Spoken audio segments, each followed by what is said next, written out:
Assalamualaikum warahmatullahi wabarakatuh. Kembali belajar matematika bersama Ustaz Darwis.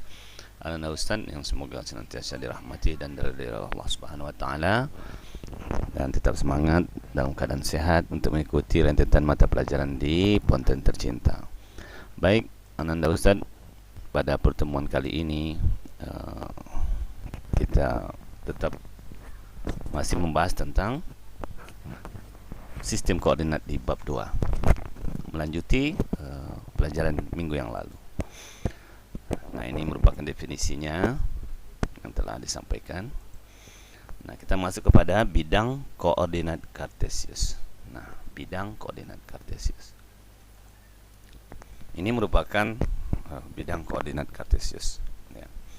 Ini merupakan gambar atau bentuk dari koordinat kartesius, yang mana garis yang merah ini, yaitu namanya garis horizontal ya, ini disebut dengan sumbu X, yang biasa disebut dengan absis. Sementara yang hijau ya, vertikal, ini disebut dengan sumbu Y, yang disebut dengan ordinat. Nah, sementara ini adalah titik awal ya, yang hitam ini, atau titik koordinatnya. Oke. Nah, materi dasar ini anak Ustadz harus kuasai, karena ini sangat penting dalam metode melanjutkan materi-materi yang akan datang.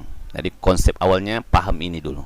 Kalau udah paham ini, nanti tahu di mana meletakkan titik-titik yang diinginkan ya oleh koordinat tersebut. Nah, ini ya. Ini sumbu X, ini sumbu Y. Nah,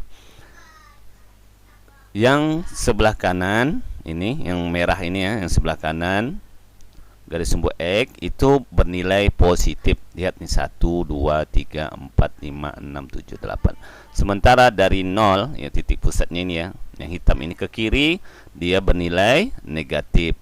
1, 2, 3, 4 sampai negatif 8. Nah, untuk yang ke atas ya, sumbu Y dari 0 ke atas nih, di atas sumbu X ya, di atas sumbu X itu bernilai positif 1 sampai 8. Sementara di bawah sumbu X ini ya, di bawah sumbu X ini yang titik pusat di 0 ini, di sumbu Y yang bagian bawahnya bernilai negatif. Nah, tuh. Baik. Untuk daerah yang ini, yang sebelah kanan atas, ini disebut dengan kuadran 1. Ya, ini wilayah kuadran 1. Artinya batasannya adalah ini. Nah, di mana kita kenal adanya X dan Y tadi, maka untuk nilai wilayah kuadran 1 ini, X-nya positif, Y-nya positif. Karena yang sebelah kanan merah ini dia positif, yang sebelah atas dia positif. Maka nilai X-nya positif, nilai Y-nya positif. Jadi di sini nilainya positif semua. X-nya positif, Y-nya positif. Oke. Ini kuadran kedua. Kuadran kedua wilayahnya ya. Dan ini X-nya bernilai negatif, Y-nya bernilai positif. Kenapa negatif? Perhatikan nih yang merah sebelah kiri ini. Ini adalah negatif ya. Sementara ini di atas positif. Jadi wilayah ini X-nya bernilai negatif, Y-nya bernilai positif. Oke. Kuadran ketiga. Kira-kira apa coba anak Ustaz? X dan Y-nya bernilai positif kah apa negatif? Ya. X-nya bernilai negatif dan Y-nya juga bernilai negatif untuk wilayah yang ini ya. X-nya negatif, Y-nya negatif. Oke. Sementara yang untuk kuadran keempat, X-nya positif, Y-nya negatif. Nah, ini X-nya positif, Y-nya negatif. Nah, ini yang perlu Anda Ustadz hafal nih ya, kalau bisa dihafal, sehingga nanti ketika ada soal menentukan titik, maka sudah tahu kalau titik ini letaknya di sini, kalau titik yang ada negatifnya letaknya di sini ya. Baik, kita masuk ke poin yang pertama, menentukan posisi titik. Kalau tadi pahami itu, hafalkan ya posisi-posisinya. Kalau bingung nanti diulang kembali, lihat kembali Ini menentukan posisi titik pada bidang koordinat kartesius. Nah, ini misalkan ada contoh soal nih. Misalkan diberikan titik A 3, 4. Nah, ini artinya 3-nya benar X, 4-nya adalah sumbu Y. Dan B negatif 2, 3. Negatif 2-nya X, 3-nya Y. Dan C adalah 4. Negatif 2, 4-nya X. Negatif 2-nya adalah Y. Nah, dapat kita gambarkan dalam bidang koordinat kartesius. Perhatikan gambar berikut ya. Nah, ini. Sekarang titik-titik A, B, C itu akan kita letakkan pada koordinat kartesius ini, ya. Nah, sekarang titik 3, 4 kira-kira di kuadran berapa? Positif, positif, X-nya positif, Y-nya positif. Berarti dia di kuadran 1. Maka titiknya di sini. Tahukah caranya menentukannya? Perhatikan. 3 ya, 3, X-nya 3 berarti 1, 2, 3. Y-nya 4 berarti naik ke atas ya, naik ke atas. Sudah sampai 3 tadi, naik ke atas. 1, 2, 3, 4. Nah, itu ya.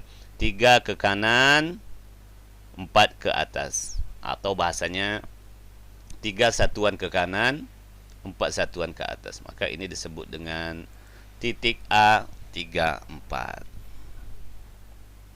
Oke, sekarang yang B, titik B min 2, 3.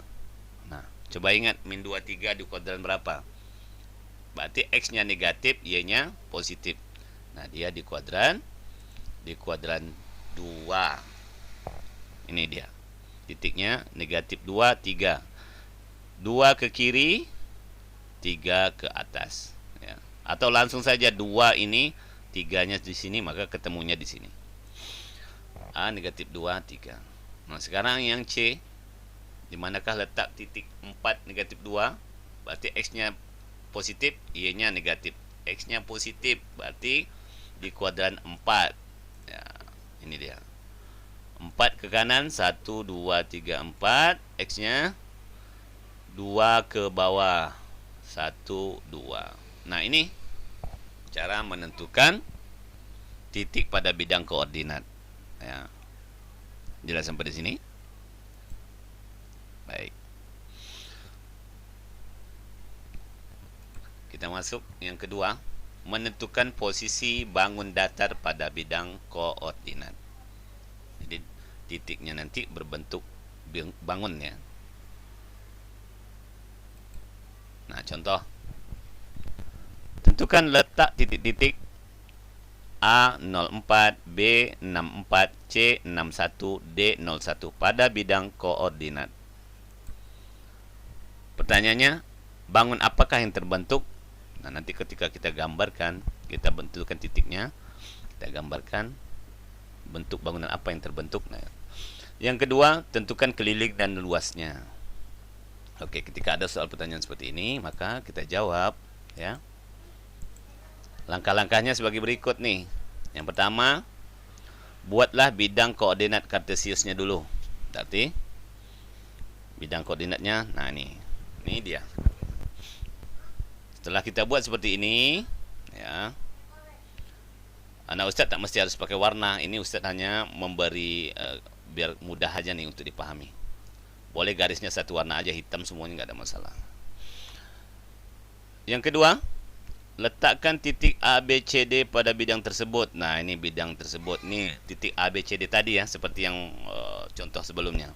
Titik A-nya di 0,4, maka titiknya adalah di sini. Karena 0, X-nya 0, berarti di sini ya, X-nya 0. Berarti nggak bergerak kiri, nggak bergerak kanan ya, tetap di posisi 0, 4 ke atas, 1, 2, 3, 4, maka titiknya di sini. Itu disebut titik A. Terus titik B 64, berarti 6 ke kanan, 4 ke atas. Nah, ini dia. Ini disebut dengan titik B.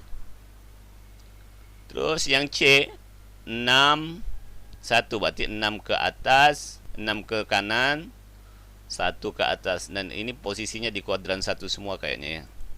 Nah, tuh. karena tidak ada yang negatif. Nanti kalau ada yang negatif, anak Ustadz bisa letakkan di posisi kuadran 2, 3 atau 4 ya, sesuai dengan yang diminta oleh soal. Yang D, ini titik C. Yang D 0, 1. Berarti 0 nggak bergerak di sini. Nah, satunya di sini. Nah, setelah titik-titik ini dapat, ya ini titik D, hubungkan titik A ke B. Nah, kita hubungkan A ke B. Ya, tuh. Terus titik B ke C, hubungkan lagi dari B ke C. Titik C ke D. Nah, kita hubungkan, dan D ke A. Nah, sehingga dari hubungan titik-titik itu, garis-garis tersebut, sehingga diperoleh bangunnya berbentuk persegi panjang ABCD seperti gambar di bawah ini. Nah, tentukan keliling dan luasnya. Nah, ini panjangnya 6 satuan, ini 6. 6 satuan itu adalah panjangnya 1, 2, 3, 4, 5, 6 ini sampai 6 panjangnya. Lebarnya 3 satuan, lebarnya 1, 2, 3. Nah, ini ya. Nah, rumus persegi panjang kan tahu tuh panjang kali lebar. Nah, ini cara menentukan posisi bangun datar pada bidang koordinat. Nah, itu saja yang dapat Ustaz sampaikan pada materi kali ini. Silakan kerjakan latihan berikut. Ini 2 soal. Ya. Ini soalnya, silakan dikerjakan.